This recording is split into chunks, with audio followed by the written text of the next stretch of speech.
CBSE পাঠ্যক্ৰমৰ 10ম শ্ৰেণীৰ সদ্য ঘোষিত কেন্দ্ৰীয় মাধ্যমিক শিক্ষা বোৰ্ডৰ 2025 বৰ্ষৰ শিক্ষান্ত পৰীক্ষাত যোৰহাটৰ বহতীয়া গাঁৱৰ বাপুজী নগৰৰ বাসিন্দা প্ৰসিদ্ধ নাট্যকাৰ পৰিচালক তথা প্ৰিন্স অৱ ৱেলছ কাৰিকৰী শিক্ষানুষ্ঠানৰ অৱসৰপ্ৰাপ্ত শিক্ষক বলিন শৰ্মা আৰু গোলাঘাট পূৰ্বাঞ্চলিক মহাবিদ্যালয়ৰ উপাধ্যক্ষ ডক্টৰ মালামণি গোস্বামীৰ একমাত্ৰ পুত্ৰ অভিজ্ঞান শৰ্মাই শ্ৰেষ্ঠ ফলাফল লাভ কৰি অঞ্চলটোলৈ গৌৰৱ কঢ়িয়াই আনিছে।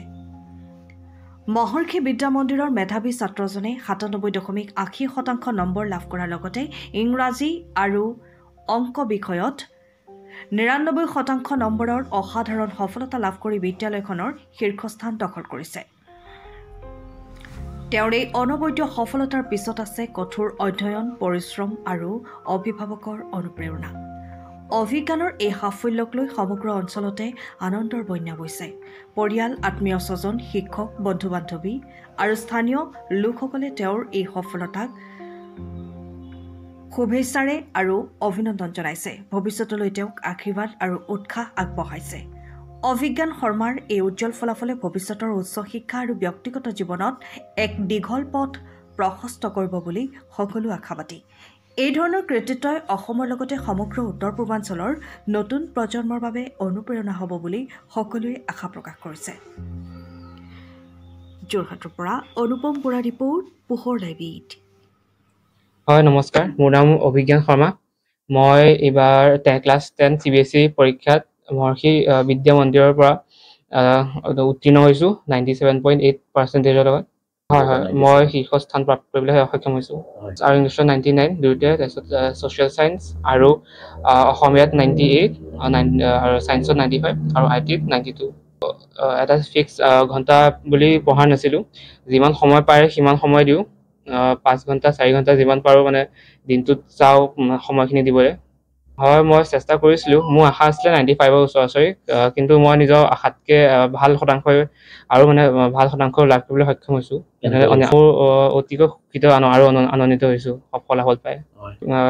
ক্লাছ 11ত ছায়েন্সত PCM লৈছোঁ আৰু ভৱিষ্যতে মই ইঞ্জিনিয়াৰ হোৱা সপোন আছে মোৰ।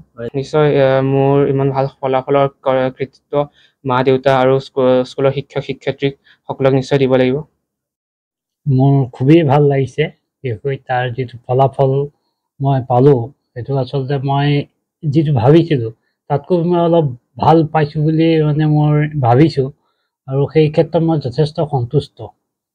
আৰু ভৱিষ্যতেও যাতে এইটো গতিয়ে আগবাঢ়ি যাব পাৰে সেই কথাটো মই গুৰুত্ব দিছোঁ আৰু কৈছোঁ মই যিখিনি সুবিধা দিব লাগে পঢ়াৰ ক্ষেত্ৰত সকলোখিনি সুবিধাই মই দিম, খালি যাতে বাকী থকা পৰীক্ষাসমূহত ভালদৰে ফলাফল কৰিব পাৰে। লগতে মানে যাতে সমাজৰ এজন দায়িত্বশীল, অকল মানে পঢ়া শুনাৰ ক্ষেত্ৰত মেধাৱী হ'লেই নহ'ব, সমাজৰ প্ৰতি যিটো দায়িত্বশীল বা নিষ্ঠাৰে সেৱা কৰাৰ যিটো মনোভাৱ, সেই মনোভাৱটো যাতে লগতে গঢ়ি তোলে সেই কথাটো মই গুৰুত্ব দিওঁ।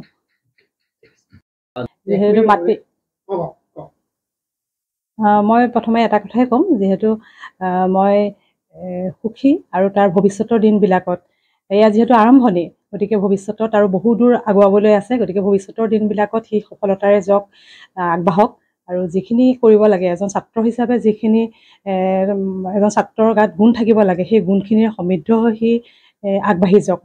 সদায় মই ক্লাছতো মানে যেতিয়া ডিগ্ৰী ফাৰ্ষ্ট চেমৰ ক্লাছ আৰম্ভ হয় তেতিয়া মই ছাত্ৰ ছাত্ৰীক সদায় এটা কথাই কওঁ, কেনেকৈ পঢ়িব লাগে। বা আমি যেতিয়া এখন শিক্ষানুষ্ঠানলৈ যাওঁ, এটা মন্দিৰতকৈ কোনো গুণেই কম নহয়। আমি মন্দিৰলৈ যিটো মানে শুদ্ধতাৰে পবিত্ৰতাৰে যাওঁ আৰু সেই পবিত্ৰতাটোৰেই মানে শিক্ষানুষ্ঠান এখনলৈ যাব লাগে আৰু সেই শিক্ষা গ্ৰহণৰ সময়ছোৱাত কেতিয়াও ফাঁকি দিব নালাগে। নিজৰ কাৰণে কৰিব লাগে।